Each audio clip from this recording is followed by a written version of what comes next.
નમસ્તે મિત્રો, આપણે અત્યારે છીએ પોરબંદરથી દ્વારકા જતા કોસ્ટલ હાઈવે ઉપર. આપણે સૌ પ્રથમ રૂકમણી માતાના દર્શન કરવા માટે જશું. એવી લોકકથા છે કે રૂકમણી માતાને દુર્વાસા ઋષિ દ્વારા શ્રાપ આપવામાં આવ્યો હતો કે તમે ભગવાન શ્રી કૃષ્ણથી દૂર રહેશો. એટલે આજે પણ રૂકમણી માતાનું મંદિર ભગવાન શ્રી કૃષ્ણથી 2 કિલોમીટર દૂર આવેલું છે. તો ફાઇનલી આપણે પહોંચી ગયા છે રૂકમણી માતાના મંદિરે. અહીં આપણે જોઈ શકીએ છીએ કે હજી કામ ચાલુ છે અને અંદર મોબાઈલ લઈ જવાની સખ્ત મનાઈ કરી છે. તો અંદરનો પરિસર આપણે નહીં બતાવી શકીએ. હજી હું વહેલી સવારે આવ્યો છું તો પણ અહીંયા એટલી ભીડ છે અને આ ભીડ જેમ સમય જાય છે એમ વધતી જ જાય છે. આ ભીડ અદ્ભુત શ્રદ્ધા અને ભક્તિનો માહોલ ક્રિએટ કરે છે અને અહીંને મંદિરની કોતરણી એક અલગ જ અનુભવ કરાવે છે. તો એકવાર અહીંયા મુલાકાત લેવી જરૂરી છે. હવે આપણે પહોંચી ગયા છે શિવરાજપુર બીચ. બીચ ઉપર પહોંચતા જ જોયું કે અહીં તો ટિકિટ માટે લાઈન લાગી છે. તો આપણે પણ લાઈનમાં ઊભી ગયા. અહીં 1 પર્સનની ટિકિટ છે 30 રૂપિયા. અંદર જતા જ જોયું કે અહીં તો મસ્ત મજાના ઝાડવા એક જ લાઈનમાં વ્યવસ્થિત વાવેલા છે અને અહીંના કર્મચારી સાફ સફાઈનું કામ કરી રહ્યા છે. આગળ જતા જ હવાનો મસ્ત અનુભવ થયો અને અહીં હવા બહુ જ તેજ હતી અને આકાશમાં વાદળા એકદમ વરસાદી માહોલ ક્રિએટ કરી રહ્યા છે. જો વરસાદ આવશે તો આપણે તરત ભાગવું પડશે, કેમ કે આપણી પાસે છત્રી કે રેનકોટની કોઈ વ્યવસ્થા આપણે કરીને આવ્યા નથી. ધીરે ધીરે છાંટા ચાલુ થઈ ગયા છે અને જે લોકો પાસે છત્રી છે એ છત્રી ખોલી રહ્યા છે અને બાકીના માણસો પથ્થર પાછળ પણ આશરો લઈ રહ્યા છે. વરસાદ ધીરે ધીરે વધે છે તો આપણે ધીરે ધીરે અહીંથી નીકળશું. પવન ખૂબ મસ્ત આવી રહ્યો છે. જવાનું મન નથી થતું પણ જવું પડશે. જો તમે અહીંયા આવવાનું વિચારતા હોય તો સાંજના સમયે જ આવજો, કેમ કે સાંજના સમયે અહીંયા મસ્ત માહોલ હોય છે અને પબ્લિક પણ વધારે હોય છે. હવે આપણે જવું છે બેટ દ્વારકા. રસ્તામાં એક રિક્ષા દેખાય છે જેની પાછળ સીટ નથી પણ એક ભાઈ તો પણ બેઠા છે. બરાબર, તો આ આપણું ગુજરાત છે. રોજે રોજ મોજે મોજ. આપણે પહોંચવા આવ્યા છે ઓખા. અને ઓખા એક એવી જગ્યા છે કે જ્યાંથી આપણે આગળ નથી જઈ શકતા. મતલબ એ કે કાં તમારે રિટર્ન વળવું પડશે અને કાં પછી તમારે જામનગર વાળો રૂટ પકડવો પડશે.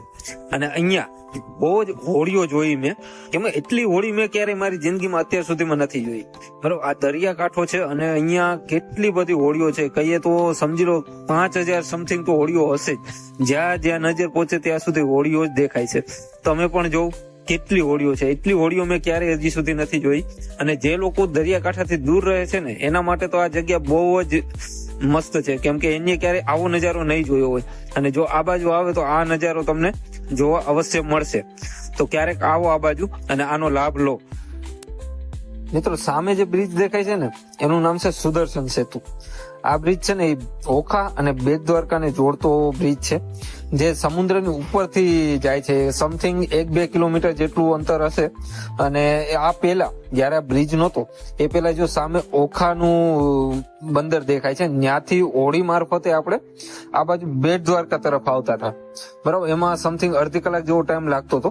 પણ અત્યારે આ સુદર્શન સેતુ બ્રિજ જે બની ગયો છે એનાથી તમે 5 મિનિટમાં સાધન લઈને ઓખાથી બેટ દ્વારકા પહોંચી શકો છો અને બેટ દ્વારકાથી ઓખા તરફ પહોંચી શકો છો.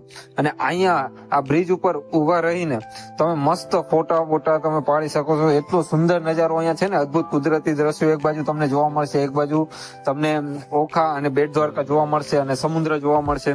બરાબર, તમે જોવો છો કે ઘણા બધા લોકો અહીં બ્રિજ પર ઉભા રહે છે, પોતાના સાધન સાઈડમાં પાર્ક કરે છે અને ઉભા રહી અને પોતાના ફોટા પડાવે છે. બરાબર, તો જ્યારે પણ તમે આ બ્રિજ ઉપર આવો ત્યારે વાહન ચલાવતી વખતે ધ્યાન રાખો, કેમ કે આમાં બધા લોકો જો તમે જોવો છો કે વચ્ચે પણ ચાલતા હોય છે. બરાબર, તો એનું ધ્યાન રાખવું. અને હા, બાજુમાં પગદંડી પણ છે, એટલે કે પગેથી તમે પગપાળા જવું હોય તો પણ તમે જઈ શકો છો.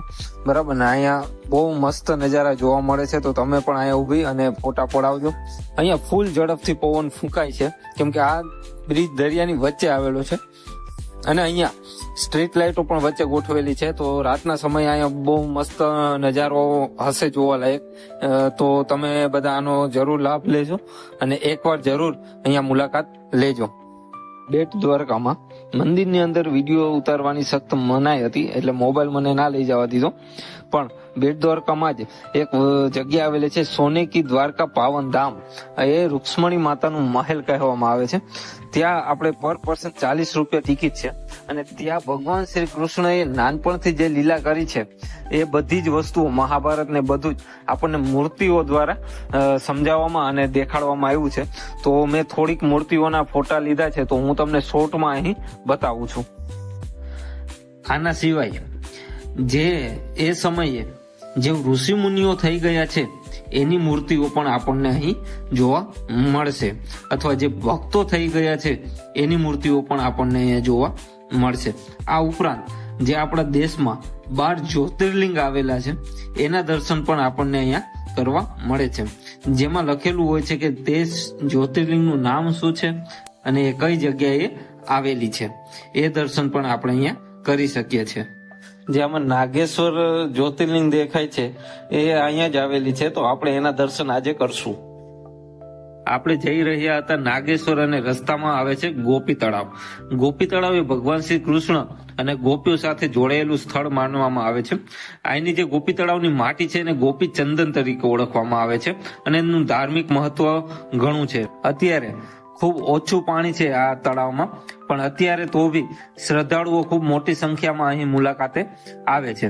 તો હવે આપણે અહીંથી નીકળી જાશું નાગેશ્વર જવા માટે. તમને જે સામે મંદિર દેખાય છે એ ભગવાન શિવના પવિત્ર જ્યોતિર્લિંગ માનું એક જ્યોતિર્લિંગ છે, જેનું નામ છે નાગેશ્વર જ્યોતિર્લિંગ. તો ચાલો ફાઇનલી આપણે પહોંચી ગયા છે નાગેશ્વર મંદિર. અહીંયા ભગવાન શિવની વિશાળ પ્રતિમા આવેલી છે અને દેશના ખૂણે ખૂણેથી શ્રદ્ધાળુ અને ભક્તો ભગવાન શિવની આરાધના કરવા માટે અહીં આવે છે. મંદિરનું કામ હજી ચાલુ છે, તેમ છતાં પણ વિશાળ સંખ્યામાં શ્રદ્ધાળુ અને ભક્તો ભગવાન શિવના દર્શન માટે અહીં આવે છે. અને જે રીતે સોમનાથ મંદિરમાં મોબાઈલ અથવા બીજી કોઈ વસ્તુઓની પરમિશન નથી, એ રીતે આ મંદિરમાં પણ મોબાઈલ અથવા બીજી કોઈ પણ વસ્તુઓને લઈને અંદર જવા નહીં દે. અત્યારે મોબાઈલ લઈ જવાની પરમિશન છે, તો ઘરે બેઠા તમે ભગવાન શિવના જ્યોતિર્લિંગના દર્શન કરી શકો છો. અને આ મંદિરના બહારના ભાગમાં વિશાળ જગ્યા આવેલી છે જ્યાં ભગવાન શિવની ઊંચી પ્રતિમા રાખેલી છે. એ સિવાય અહીં શનિદેવનું પણ મંદિર આવેલું છે અને નાગેશ્વર મંદિરથી થોડી દૂર નાગેશ વન બનાવવામાં આવ્યું છે. એ પણ બહુ મસ્ત જગ્યા છે. તમે જો ફેમિલી સાથે આવ્યા હોય તો એકવાર ત્યાં જરૂર જજો. અને હવે આપણે નીકળશું દ્વારકા માટે. આપણે આવી ગયા છે દ્વારકા મંદિરના ગેટ પર. આ સીધો રોડ દ્વારકા મંદિરે જાય છે અને આ છે આપણું દ્વારકા મંદિર. અને અહીંથી જે છે ગોમતી ઘાટ, અહીંથી લોકો મંદિર જોડે ફોટા પડાવે છે. અને સામે જે દેખાય છે એ છે સુદામા સેતુ, જે અત્યારે મેન્ટેનન્સમાં છે. એક ઝૂલતો પુલ છે જે અત્યારે મેન્ટેનન્સમાં છે.